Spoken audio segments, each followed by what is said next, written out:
I'd like to invite Stephanie and Rachel to take the stage, and I'll do a little preamble as they walk up here. So you're probably overwhelmed already in the second day of this summit in terms of all the jargon and harangues over the differences between all these different video and TV platforms. So we're going to give you a little more of it. We're going to talk about how it fits into the omni-channel mix. And with that note, I'll take the stage and we'll get into it because we only have like 20, 25 minutes. And then if you have any questions, we'll ask them. Hi. Hello. Hi. Good to see you. Not on Zoom, by the ocean. Yeah. By the way, you were with Palmer years ago? Me? No. Oh, Rachel? A very long time ago, probably about 2004, 05. Did you ever go to the Vineyard? I did. You did, okay. It was our annual Labor Day week trip that he always took us all out there. So Rachel, who's with Power Marketing, they both have long histories in the business, but she worked for R.J. Palmer, and that Palmer Vineyard you passed by on the way out here was owned by the founder. Yep. And anyway, I just wanted to get into that. So you know their bios, they're online on the website, but Rachel's an agency expert on performance, but generally, video, advertising, media overall. And Stephanie has been on both sides, but most recently is client side now, so she's got to be a little more careful, I think, about what she says. But hopefully we'll drag some of her agency perspective out of her and try and get some dynamic here. But,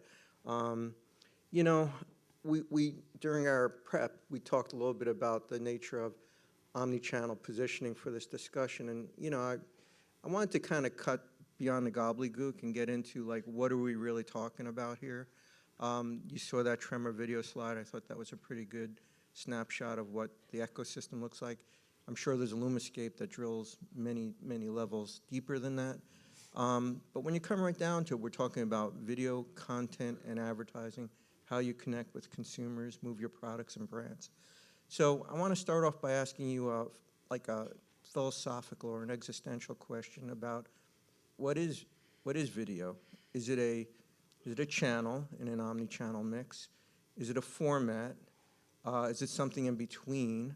Does it blur and shift back and forth? But give me each your perspective from an agency and a client-side perspective. And I started with Rachel, so let's start with Stephanie.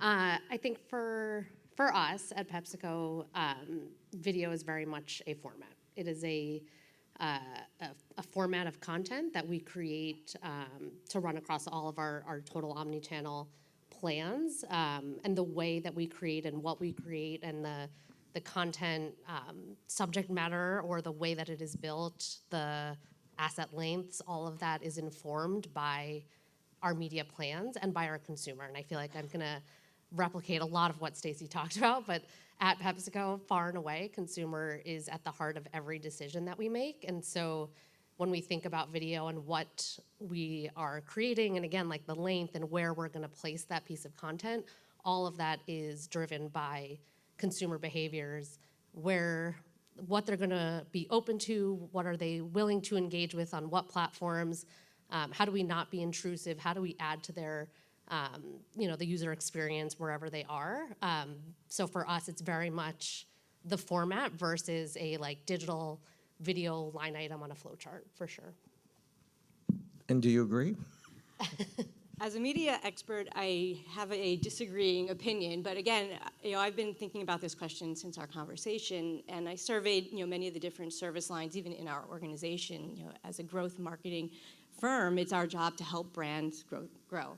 And so from my perspective as a media professional, when I think of video as a channel, it starts with the planning process. And before we can even worry about video as a format and how we're gonna use that video and how we're gonna collaborate with the creatives to reach that consumer, whether it be on the top of the funnel awareness or if they're in the consideration step, we need to understand where are the eyeballs and which media channels, video media channels, whether it be linear if we're going after an older demographic, or if it's connected TV where we have cord cutters or cord sometimes, or even social media or social video where we're seeing, even just in TikTok with 90 million US subscribers already, it's kind of the dark horse coming through. So for me, as we're thinking about where we're investing our clients' dollars and making those decisions to help them grow their business, I take the position of it's a channel, but again, channel leads and the YouTube and TikTok services within our organization have a different perspective. They see video as a format, as does our creatives.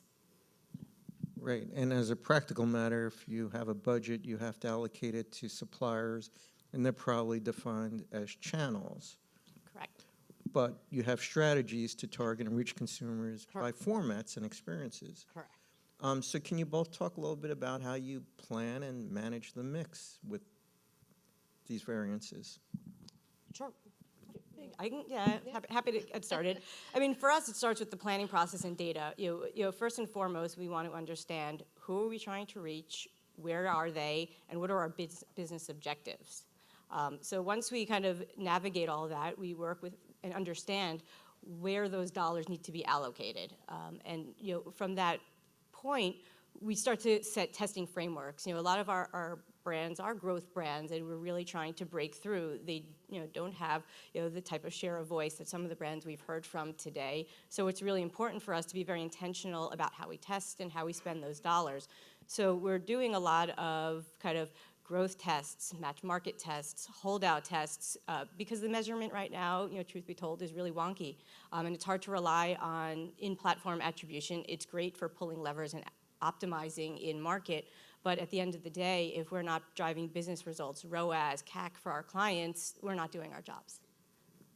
Yeah, I mean, I think we're very similar answer, right? I think, at PepsiCo, we do rely very, very heavily on ROI and MMM and learnings to drive our plan choices. I think there's also, to your point, the element of our brands are household brands. Like they're names. They don't require a ton of education or long storytelling or breakthrough. We're a little bit more saliency, top of mind. We want to just kind of keep that brand name right at the forefront if you're at one of our C&G retail locations. So I think that's a bit of a nuance.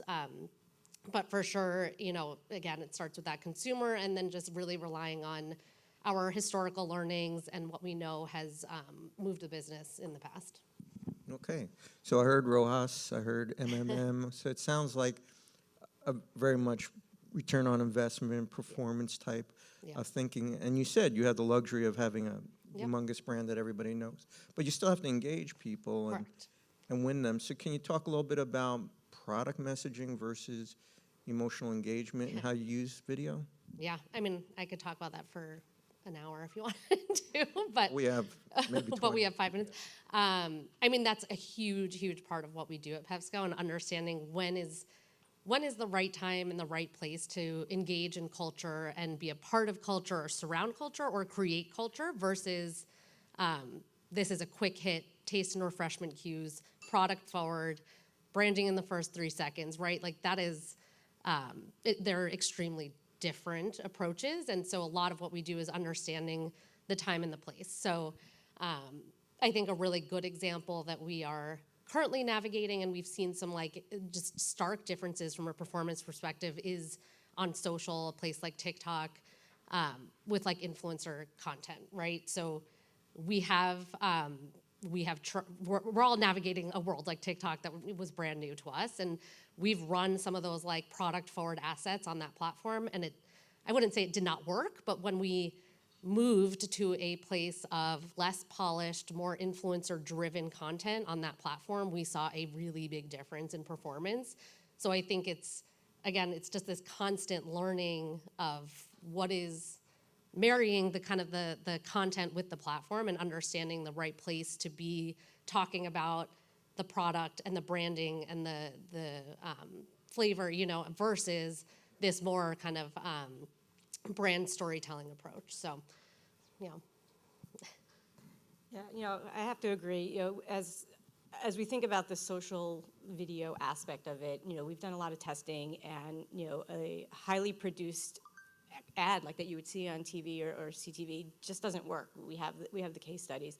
As we surveyed around 50 different clients within different verticals, And what we've seen so far, just even within social video, is that beauty and fashion have taken off. We've seen sort of a 6x return just based on the native nature of the UGC type of produced content, the influencers really making an impact. And then I think we heard it yesterday from Albert, one of the most important pieces here is the attention. So as our creative teams are developing creative for these social videos, it's our job to make them stop scrolling. And so we've seen, and with constant testing and iteration, success based on it being native to the channel. Yeah. So it feels like gravity. We keep going back to TikTok and social video and UGC. It sounds like it's dominating your share of mind, if not your mix. Is that where we're moving as an industry going forward? Is it going to be short form, less produced, user generated? I mean, I think it could go, look, like a brand like PepsiCo, and I think what she was saying about Kimberly Clark, like we are a legacy TV advertiser. We are never going to walk away from linear television. We just won't. Are we evolving where we are purchasing inventory? Yes. Are we, again, using those historical learnings? Are we looking at ratings and all of that type of stuff to evolve what we've been buying previously versus now? Absolutely, but we're never going to walk away from it. It just has to, again, we have to understand what its role is and what makes sense to run there. So on the inverse, it would be very strange for us to run some kind of UGC or influencer content on NFL.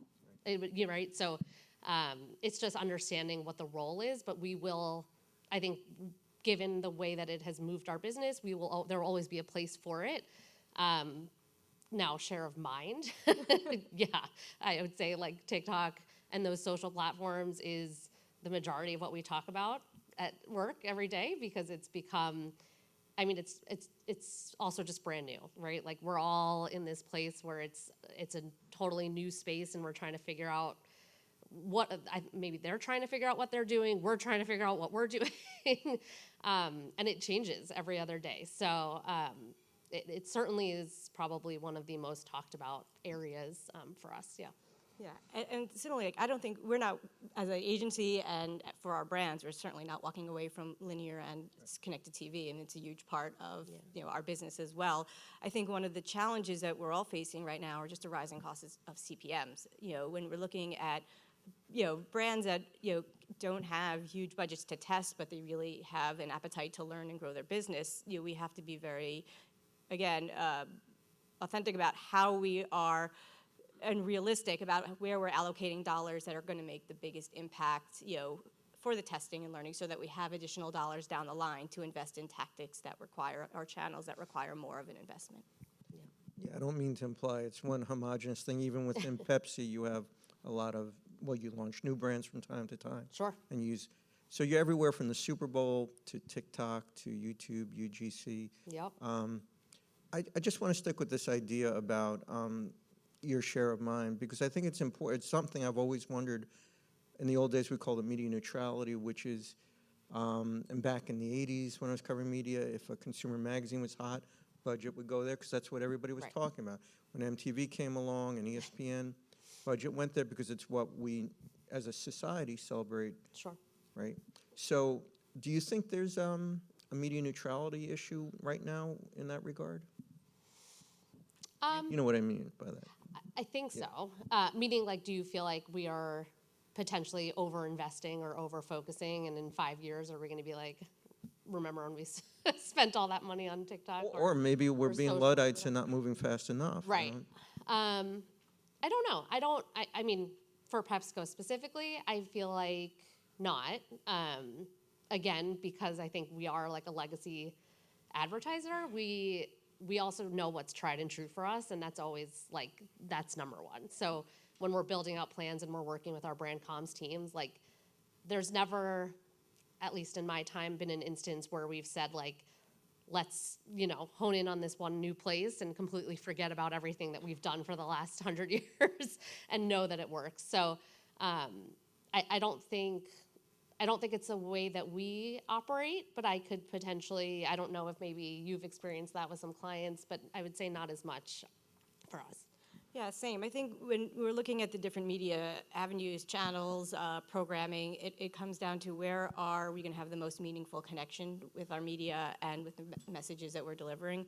And, as I put my programmatic hat on, making sure we're mindful of frequency and where, not over-serving to consumers that are watching a broad spectrum of content, that becomes a really important part of the conversation as well, because we can play within different networks and stations, but we also need to be very intentional that we're not, wasting media dollars by serving up too many impressions there. Okay, so last part on ROI and media neutrality. Do you think we've shifted too much towards a performance mentality, KPI, that it is all about, because, video started with TV, which was the imagination, engagement, big ideas on the big screen. Are we getting away from that, and is that a problem, or is it good? So I think and I had jotted this down as something that for me, feels like something that has changed coming from agency over to client side is more understanding of the need to balance kind of this art and science of we have to drive business, we have to sell soda at the end of the day, but we also have brand stories that we're trying to tell. And I think coming from an agency perspective, and specifically, my most recent agency role was at a performance marketing agency, like there is, I have a little bit more appreciation for needing the other side of it, which is like, yes, there's ROI and there's efficiencies and there's CPMs, but there is also effectiveness, right? And there's quality, and we see it a lot when we do review our ROI results. Like there is, if you can find that right balance, we are able to sort of offset the cost factor with that high effectiveness. And it's constant testing and evolution to find that right balance. So I don't think we're there yet, because I again, coming from an agency side where it was very squarely focused on these media KPIs and CPMs and efficiencies and generating savings for our clients, in this role there is more openness and willingness to dabble with like the other side of that spectrum. So. Yeah, and as we think about it as well from our perspective, we actually could have changed our names. We're not really name, but we were a performance marketing agency, and now we're a growth marketing firm. And really, performance can be attributed to the growth of a brand that, has, a smaller share of voice before we got our hands on it. So I think it's, really just a matter of making sure we understand, going back to the business KPIs, what is performance? Is it increasing share of market? And that's potentially an awareness play. But again, it's still a matter of performance that we have to drive to be able to move the needle. Well, if you want to think about a question for the panel, just raise your hand. I'll turn back to the audience. Something we talked about in the prep that I also think is an important question is, are we really in touch with how the consumers perceive, these platforms and media? I think, again, kind of going back to this idea of like the consumer is at the center. And I do think like we absolutely take that into consideration when we create content and where we place that content. So I think like a good example, one of the brands that I lead is Mountain Dew, and we have a very big gaming partnership, right? Gaming is a space where people are protective, right? And so what we don't want to do is come into this space as a massive soda brand and be inauthentic and add no value, maybe even take away from the value, right? So we're very careful about understanding who that gaming audience is, what they care about, what they don't like, and we make every effort to show up in a way that is authentic and relates to that consumer and offers value. Then we also have gaming assets that we create and we leverage, the IP that we have access to through our different partnerships, and we put those out for reach and scale. And we have 15s and we have 6s and we have 30s and whatever. But when we show up in endemic platforms like a Twitch, or if we are in game or we're leveraging influencers, that's where we are going to be very mindful of that consumer and not sort of just kind of let it go. So.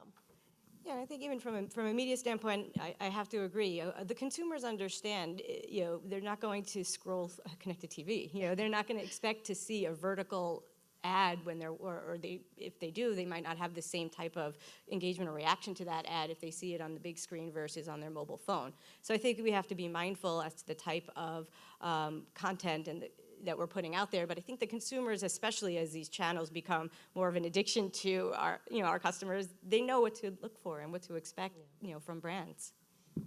I could go deeper on the consumer perspective, but you raised an important thing with talking about gaming, and I didn't notice a gaming category in the Tremor video chart, but I think in a year or two we will definitely have Twitch on there and things like Absolutely. that. So you're already doing some testing on the next iteration. I mean, people predict that is the metaverse advertising Yeah. prelude. So what are you learning from that kind of new frontier? From gaming or? Well, video advertising through gaming platforms.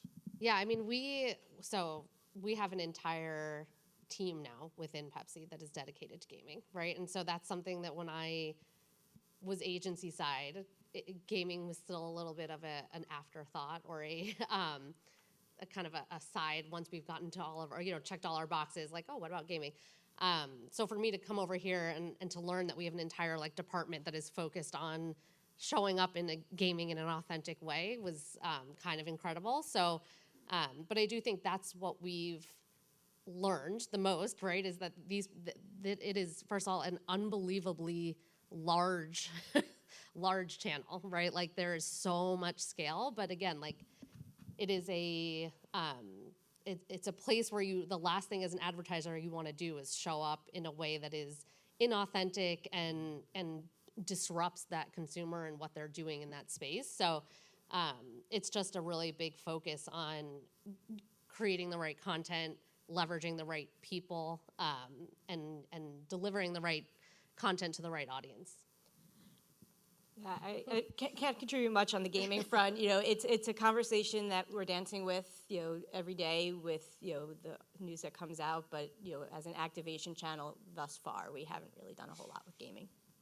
Well, the reason that I'm asking is it's massive. It's in terms of time spent, even reach and penetration. And when you consider the table stakes that it could be new genres and formats we're using in the next few years, respect, you got to move your client's business for today. But you're playing in this field, even if it's experimental and experiential. Is there any new, I know you're a big corporate company, is there any insight you can share that tells us what we should be thinking about in the next couple of years? From a gaming perspective? I mean, so what I will say is would it be an industry meeting in 2022 if we didn't talk about the metaverse? That is far and away that is, speaking of share of mind, that's another one within the walls of PepsiCo that we talk about probably every single day. And there is a huge relationship, obviously, with gaming and video and the metaverse. And again, with Mountain Dew, so we have tested actually in the metaverse, and we had an activation over the summer as part of our 2K activation and partnership in the metaverse. And, it was extremely successful, but it's small. The scale is not there yet, and I think it's just a place that we will continue to keep a pulse on. I feel lucky that I work at a place where we are willing to take those risks, right? When I was agency side, I don't think I had worked on any client that would be open to activating in the metaverse right now because it's so uncharted. So we are dipping our toes and trying to learn as we go, but I think for sure that's a place where gaming and video will kind of evolve there. Any questions in the audience? In the back, we have a couple. Test. Hi, my name is Jake. I'm on the agency side at MediaCom.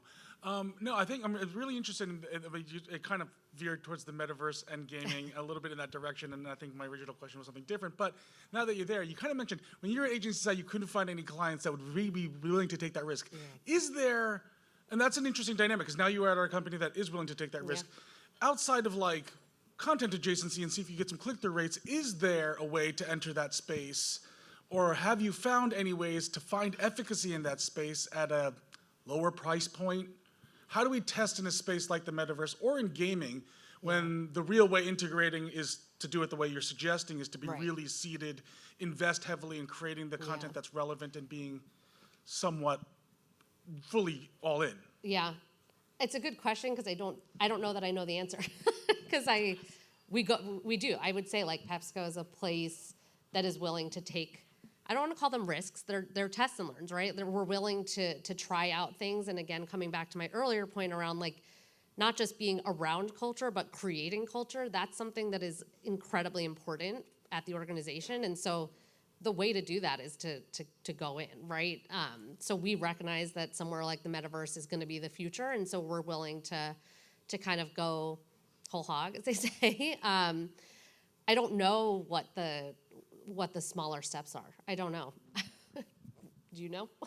No, I think if there are opportunities to test, that there has to be measurement that's tied to it. Right. And if we can prove out with a modest budget, Right. and get a really good case study, then we'll do more of it. Yeah, I mean, and I think what's hard about something like the metaverse is like, there's probably not measurement. Like you can measure, like I think, we had this activation in Decentraland and we know how many people came and how many people participated, and speaking of like providing value, there was an element that gave our Voodoo character from one of our Mountain Dew flavors, so you could give that skin to players, and that was like, because of the way that the Mountain Dew consumer is so unbelievably like obsessed with Mountain Dew, that was a huge hit because we were giving this value to them, right? So those are like, that's what we looked at as success, but then there's those like non-tangible soft factors of like, are we creating culture by being in one of the first brands to activate in the metaverse? Yeah, I think we are. And so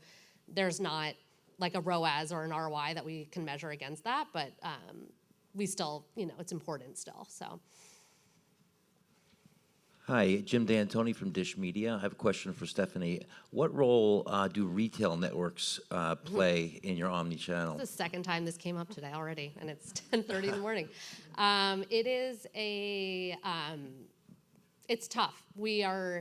So in my role, we do try to keep some swim lanes, to be honest. We have shopper teams that manage their shopper budgets, and we have been trying to keep a little bit of a separation from a branding, like a brand comms media activation. So it's a little bit more lower funnel than we typically manage in my role, but there is very much an entire team that focuses on that. Yeah. Anyone else over this Yeah. side, so we don't make Barbie run? Oh, got one more over here. Keep going. Okay. No, the efficacy thing was really important because obviously the measurement is just, that's where Yeah. I'm totally lost.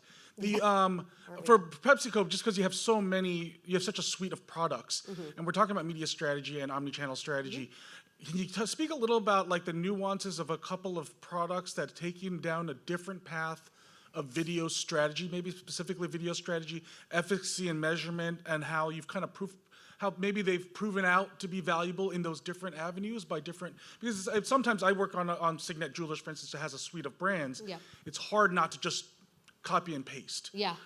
Because of efficiencies and just time and all that stuff. But I mean, you guys seemingly have so much more thought put out into a lot of the things. Yeah, I mean, I think like in terms of what I cover, right? I also work on the energy portfolio, and I think that's one where some of the nuances are different than what we call like a CSD, a carbonated soda drink. There are different. So Rockstar Energy is a really good example that has a lot of focus on passion points, right? They have a lot of athletes in their roster. They're up against a brand like a Red Bull, which is essentially like a content. They're hardly an energy drink brand anymore. They're very much like a content producer. So I think that's a unique one where we are trying to navigate this idea of like, we need the scale, we need the efficiency, we need to sell energy drinks, but they also want to be very much focused on targeting from a consumer behavior perspective and a content perspective. So they want to show up in these very kind of niche specific places. And so I think that certainly changes the way we think about the way that we build their channels and their video strategy versus someone like a Mountain Dew where you've got, or like a brand Pepsi, which I don't cover, but is obviously very much a more widespread household name with less focus on showing up in specific places, if that makes sense. Do you find you have a different KPI, like upper funnel video KPI for the different kind of approaches? Yes and no. I mean, I think we look at different brand lift metrics for certain brands. Yes, I would say. Well, Yeah. I can't think of a better way to end an omni-channel discussion than those two last questions, because we went from the metaverse to Right. the most physical in-store video retail media Yeah. networks. Two extremes. So clearly, video is omni-channel.